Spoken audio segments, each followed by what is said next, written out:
Hello and welcome to another episode of Brit in Poland. This is a bit of a random video. Maybe it's going to be a slightly kind of venting kind of video, maybe a little bit rambling, and it might be a little bit dark in places, so you've been warned. So I have had a lot of things going on in my head recently that I wanted to kind of get out and talk about. And tonight I went to watch a new movie, 28 years later. It's a really good zombie film, but for me it was a bit more than that. So this movie is set in 28 years in the north of England, actually not too far from where my parents are living now, bizarrely, which was kind of a bit weird. Gave me like a lot of nostalgia, a lot of thoughts of home. And the movie for me was kind of like also a bit of a metaphor for what the UK is going through now.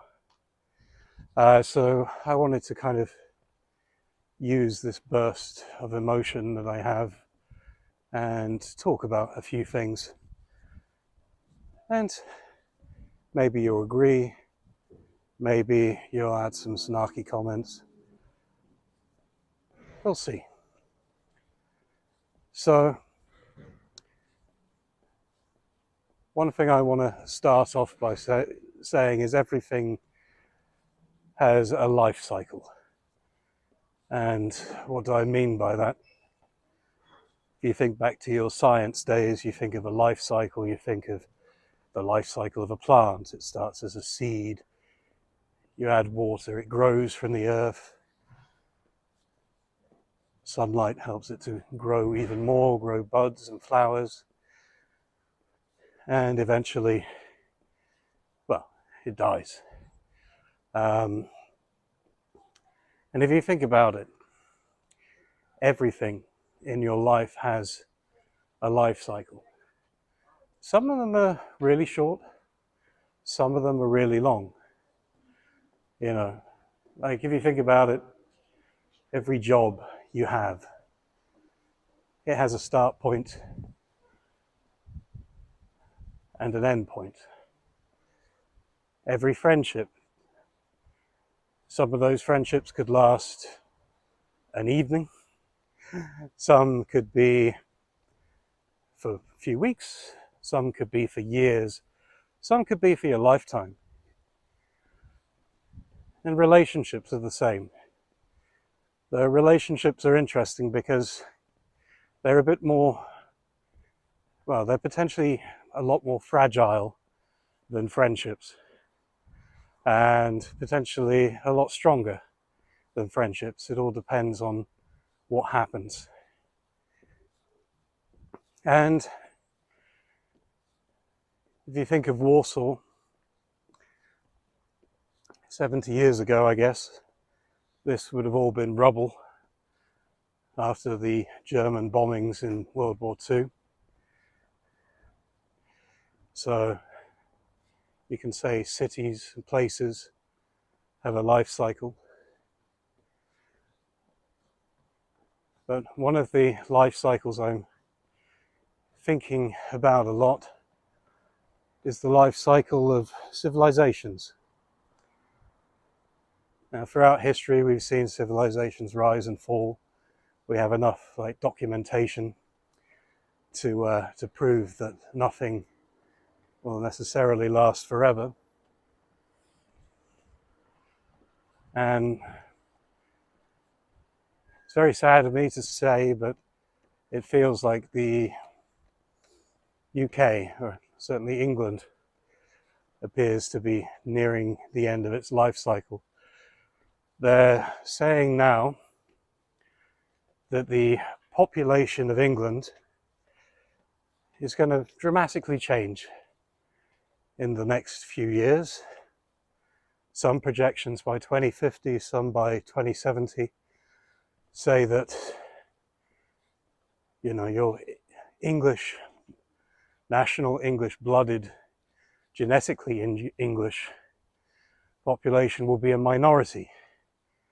We already see this in many cities now, scarily enough including places like London and Birmingham, two of the biggest cities, and many, many more cities. And for me, personally, I hate the idea that my race, my people, are gradually being wiped out. And one almost wonders, I think there's a famous French philosopher, can't remember his name, he was banned from the UK recently for his ideas, saying that it was deliberate, that the British people are being wiped out, replaced. It's hard to believe, but the evidence kind of points in that direction. You see much of what is going on in Ireland right now. Massive population increases, massive amounts of immigration going into that country, and what's happening? The locals are furious, and rightly so. The Irish, they have strong blood, strong wills, you know. They still have fight inside them, something which I think in a lot of us English has been killed off, or at least suppressed for a long time.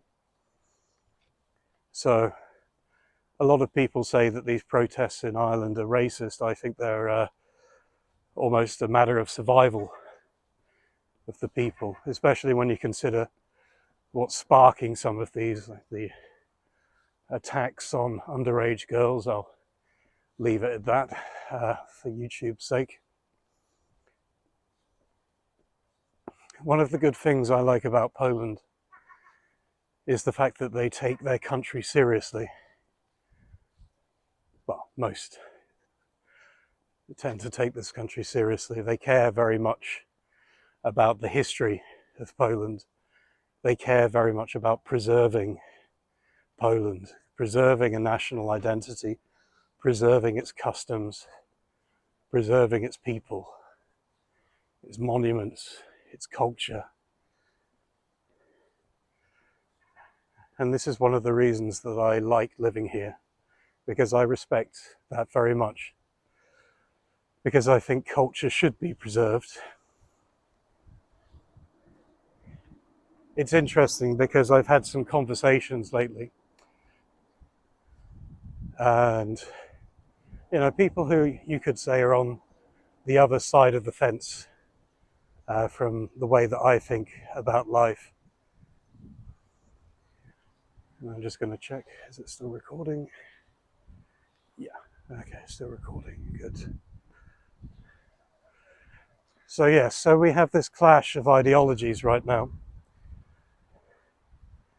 And I would say in the Western world, or in Western people, there are two very loud ideologies right now that are pretty much at war, you could say. So you have people like myself who, who would say, I'm proud to be British, I'm proud to be English, I'm proud of my country and the amazing things that it's done for the good of the world. There are a lot of people who are trying to talk the UK down, to highlight all of the negative things in history. But if you look over the whole span of history and actually know what you're talking about, I think you'll find that in general, the Brits have done more good than bad in this world. We had one of the biggest empires the world has ever seen. We've given birth to quite a few cultures now. You look at the Americans, the Canadians, the Australians, and there are probably a few others dotted around. You know, we've always believed in honor. I would say doing the right thing, decent honesty of the soul. Yeah, people try to say that there is no British culture. What does it even mean to be English? You know, why? How could you be proud of a flag? And it makes me kind of sad when I hear these people, to think that they care about nothing. In fact, a lot of these people, if you ask me, probably only really care about themselves. I think there's definitely a death of spirit in society now. And I think it's linked to the fall in religion. Partly, that was something that kind of bound us. It was the ethics which are behind our laws.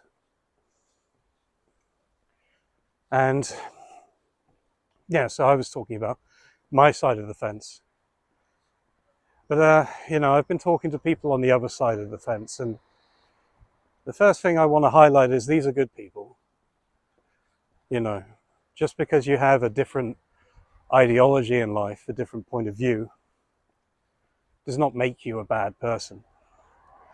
And another thing I love about the kind of friends I have and the community I have in Poland is I feel free to discuss the way I think. And even if people may even be completely opposite to me on certain things, we can have that discussion, and it's something that maybe voices get raised a little, but it's not something that turns into a fight. It's not something that becomes an argument. It's more of a debate.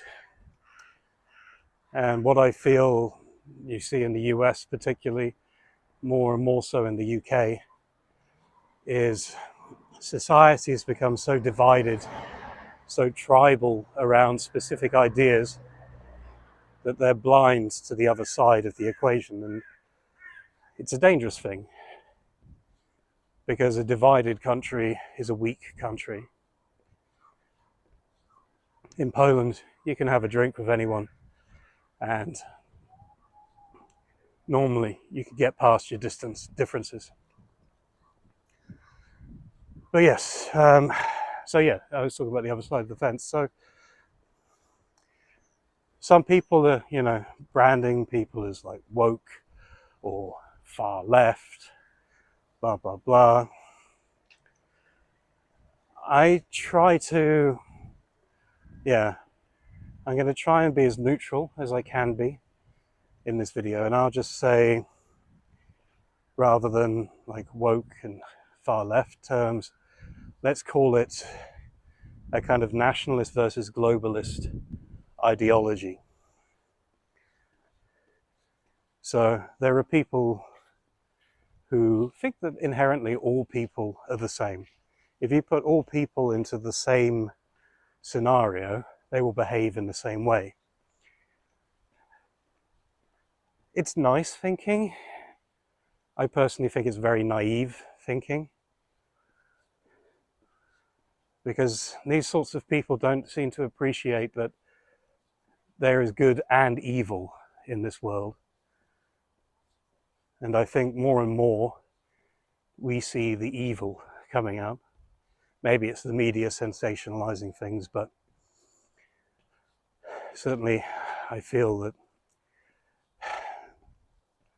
well, most politicians are very like dark people. They're often pretty much told what to do, what to say, or paid to do and say certain things. I don't think you can ever trust a politician. There may be some exceptions, of course. I'm not saying every politician is a monster, but, well, just look who's running the UK right now. I think they're all monsters, pretty much. Certain exceptions for that. I'd say Rupert Lowe is someone I really like. and it probably won't go anywhere, but I hope that yeah, he gets into some kind of power one day. I think he could make a bit of a difference. But anyway, sorry, I'm getting sidetracked. So you have this globalist mindset. And where did this conversation come from? So I have like a Mexican friend, Enrico, and Anya, I was talking to, and they are very much on this opposite mindset to me, you know. And I said to them my worries about my country being, well, non-British. And they were like, why are you worried about that? You know, what's wrong with that? And I was amazed. I'm like, seriously? It's like, you're telling me that you'd be happy if there were like no Mexicans, just, I don't know, immigrants living in Mexico, or, you know, no Polish people, but just immigrants living in Poland. And it's interesting because these are good people. And this is why I'm not trying to demonize their views, but it just amazes me how different the world outlook is. Because I'm a student of history. I care very much about culture. I believe in preservation of good things. I believe in safety, law and order, kind of harmony in society. And it's interesting because growing up, one of my favorite TV shows was Star Trek, particularly the Next Generation. And there are a lot of people who they kind of want that world. They want a unified globe, but they've kind of twisted this idea. So as well as having like the, you know, world peace would be amazing. I'm not saying we shouldn't have that. That would be fantastic. Imagine how better life would be if we didn't have wars, if we didn't have unnecessary death, if we cooperated as a civilization. I think that would be incredible. I don't think it's realistic. Not in my lifetime. The thing to think about is, even in Star Trek,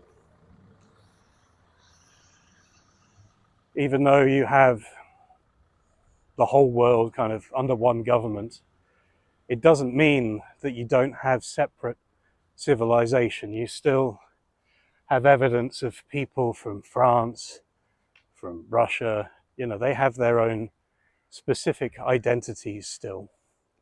You know, there's specific cultural traits. There are still celebrations of Christmas and things. You may not see it in every episode, but it's there. And another thing to think about is the world may be united in Star Trek, but how did it get that way? Well, it came at a big cost. Because in the series, what happened is you had basically World War III, which was, you know, massive war. I guess it was nuclear or something similar. And so you had pretty much the destruction and the rebuilding of civilization. And what ultimately brought the people together wasn't the rebuilding, it wasn't the reality of, oh, we need to do things better after a war. We've already gone through that after World War II, and it hasn't really taken us where we need to be. It was when Zefram Cochrane invented something called the warp drive, and an alien species revealed itself to the people of Earth, and suddenly the people on this planet realized they weren't alone in the universe, and it made them smaller in a way.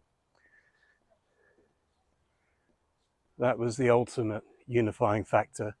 With improved technologies, people didn't go hungry, the weather could be controlled, the environment could be looked after. I worry that we're not really proceeding along the right lines of science. Sorry, I said this was going to be a bit of a rambly video, but I think I'll just finish up on a couple of points. So I feel very torn between living in Poland and being an English person, because I know I'll always be English. There have been a few times when people have said to me, oh, you've seen more of Poland, you know more about Poland than a lot of Polish people. Some people say, you know, you're welcome here, you're one of us. And whenever I hear that, it really warms my heart, because I really appreciate that love, and it kind of validates my life here. But the truth is, you know, I could speak fluent Polish. I could live here the rest of my life. I could know every book, every speck of history, indulge in every cultural pastime. But that wouldn't make me Polish. In my heart, I'll always be English. And I don't think that's a bad thing. I think it's just a realistic thing. Because you can't really change, you can't be a chameleon and just throw yourself into another civilization and expect to instantly blend in and to be, you know, you can be as like involved as you want, but you'll always be a little bit different. And there's nothing wrong with that. Difference is a good thing in the world. But yeah, it does divide me, because obviously I have family and, you know, old friends back in the UK, people who speak my native language, local customs, local food. I think about, like, you know, chip shop chips and crumpets, pies, English sausages. Oh God. You know, I think about the English comedies, because we've made some of the best comedies in the world, let's be honest. The original Office, Monty Python, Fawlty Towers, Blackadder, Black Books, Spaced, to name a few of many, many really spectacular works. Just check the camera. Yeah, still rolling. Good. So, yeah, I do miss my country, and, you know, watching this movie 28 years later, filmed in England, it did make me a bit homesick. I was looking at some of the forests, hearing some of the place names, seeing the people, and yeah, it did make me think of home. But more than that, I said at the beginning of this movie that this film is a kind of metaphor, because, I mean, this won't spoil the plot, but 28 years later, it's the third in a trilogy of zombie movies about a zombie or rage virus outbreak in the UK, which pretty much, well, just completely destroys civilization. And this film is following people who are surviving, fighting back, you know, finding a way to live. And in many ways, is this not what the UK is going through now? You only have to look at the state of the cities. You had the trash crisis in Birmingham, where rubbish was piling up on the streets, rats the size of cats were developing. Diseases are coming back to the UK that haven't existed there for millennia, well, hundreds of years. The roads are full of potholes. What you see is a constant kind of degradation. And I know I don't live there, so I don't know if what I'm saying is exaggerated. Perhaps you can tell me in the comments, but what I see is once great country, once great people that have been kind of torn down, and it makes me very sad. You know, it's why I'm so glued to watching the news, and why I'm kind of a bit obsessed with what is happening to my country, because it scares me, it angers me, and I know if I lived there now, I don't think I could stay out of jail. Not because I'm a person who wants to do anything to harm people, but I wouldn't be able to be quiet. You know, when you live in a country where 30 people are arrested a day for what they post on social media, which is worse than like Russia and China combined, yeah, I wouldn't last, because I couldn't keep quiet. And it would only be a matter of time before I said or posted something that would get me in a lot of trouble, probably. I just hope that the English will wake up. A lot of you have.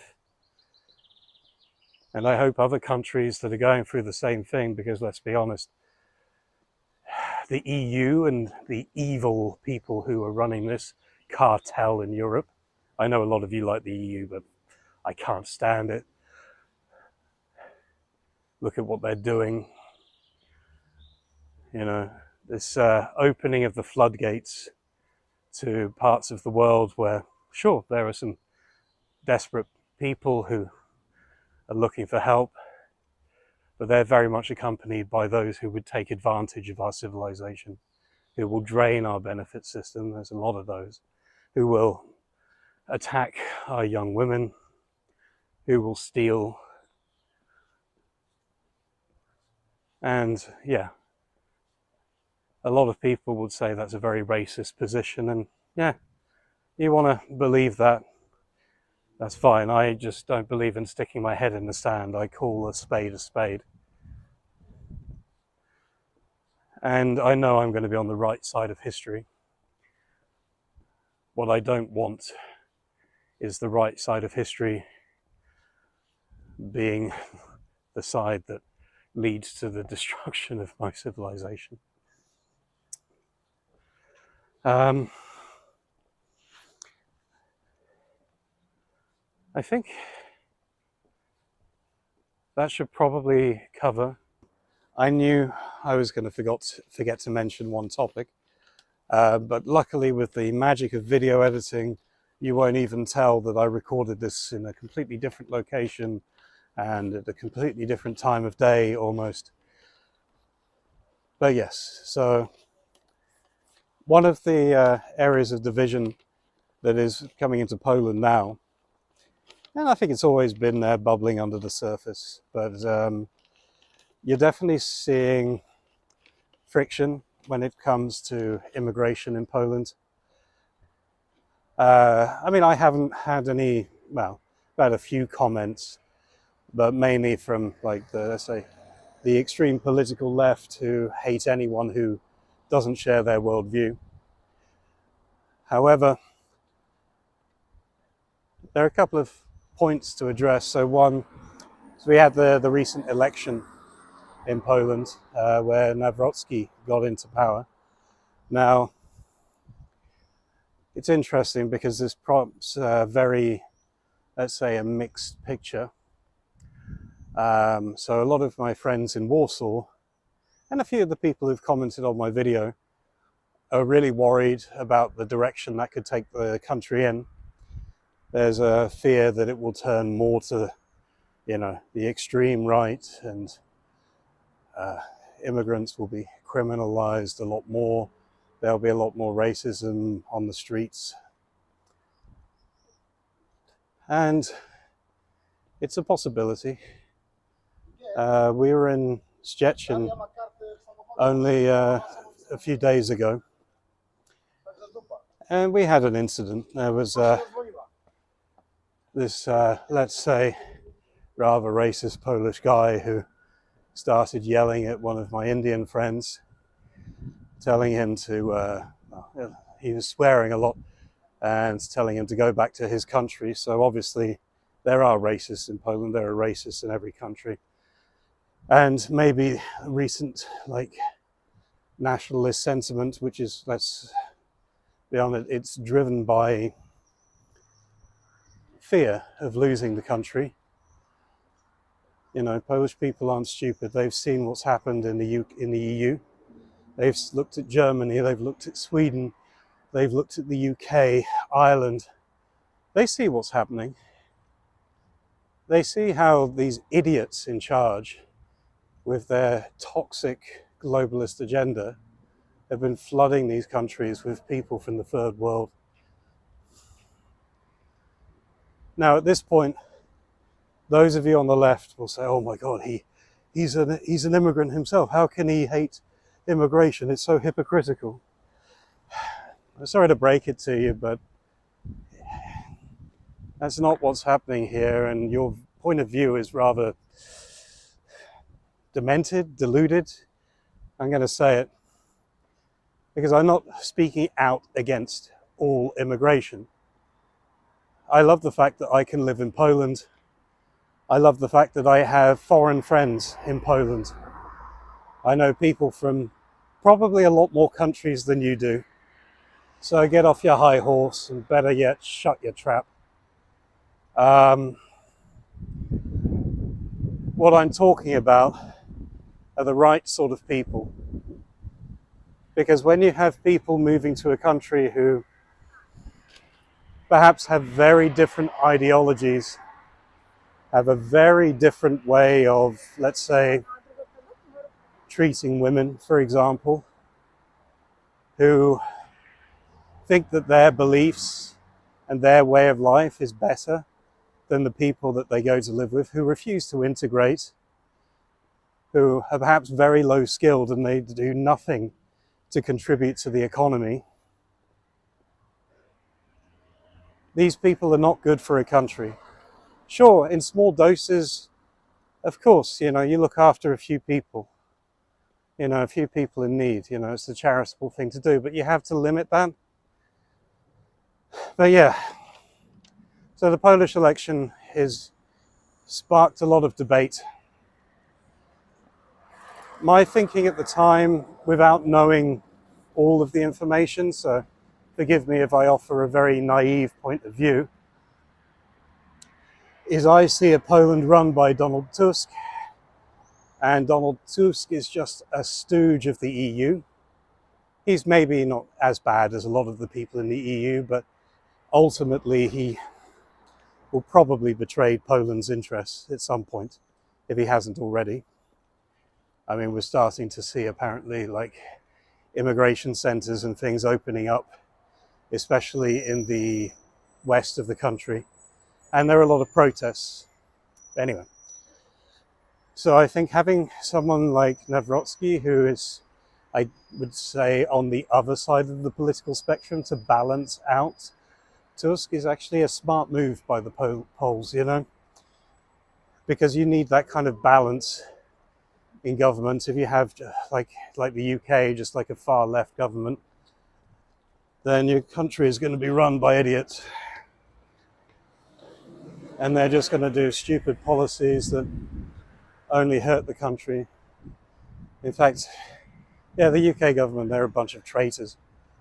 They should reopen the Tower of London, because that's exactly where they should be taken to. And if you know your history, you'll understand what I'm talking about, because these people do nothing but betray the English people, and they sell out our birthright, our history, our heritage. Anyway, so this was a little segment I wanted to add in. Let me go back to the main content. I hope you've enjoyed this little rant. I hope it's made you think. Maybe you completely agree with me. Maybe you think I'm an idiot. Maybe you think I'm an evil person. I'm not. But, everyone likes to demonize those who disagree with them. It makes it easier in life to hate people, doesn't it? I just say one thing: end the hate, please. I'm tired of it. I'm sick of it, to be honest. The amount of vitriol and bile spilling out of people in this day and age, it's disgusting, to be honest. And I start to think that a lot of people are lost. I think there's a lot of ridiculous propaganda that's warping people's minds.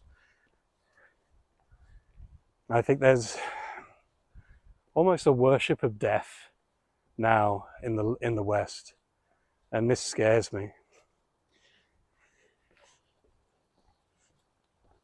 You know, if we talk about some of the recent things, which on the very face of it maybe seem innocent enough, like assisted dying for those in need.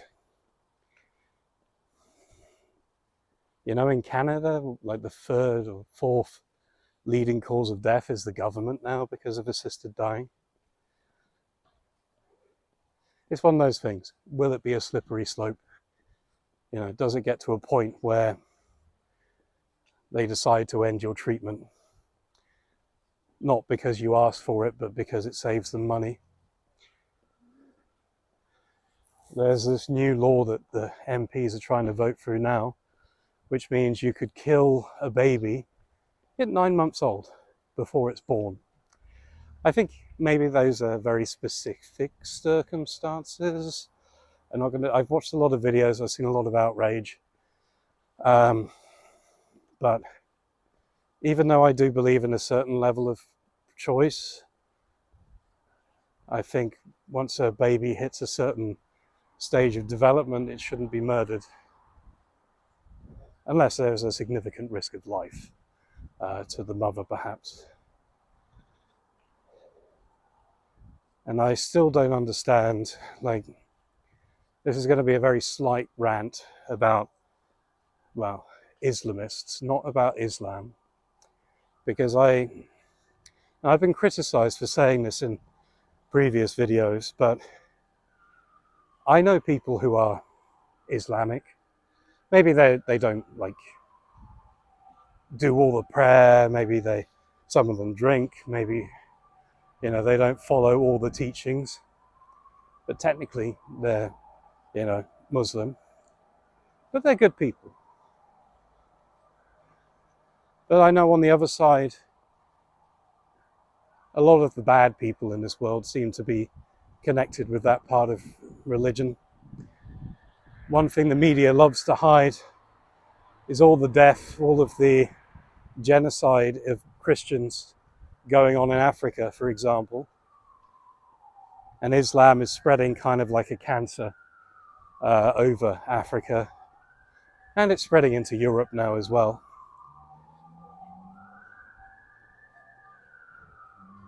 But to point out that it becomes a very complicated situation because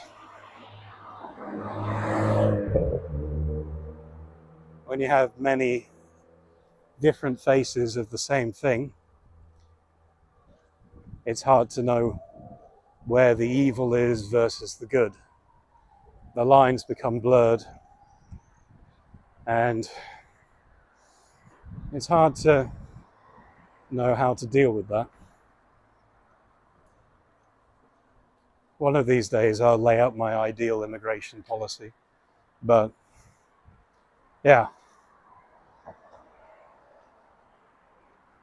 One thing I don't want to see the UK become is another Iran or Zimbabwe or South Africa, because I think, honestly, give it that 50 or so years, if the trajectories stay the same as they are now, then that is what we're going to see. We're going to see our people subjugated, become second-class citizens. I mean, white males are already the most persecuted demographic in the UK. People that go on about human rights, God, hypocrites. They're all hypocrites. They only care about human rights when it protects the people they want to protect. They don't know what universal means, and that's the whole point. Anyway,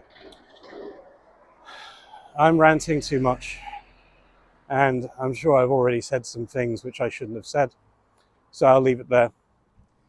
If you enjoy my rants, or you just want to learn more about Poland, which is my normal content, then please like, subscribe, comment, share, do what you can to help the channel.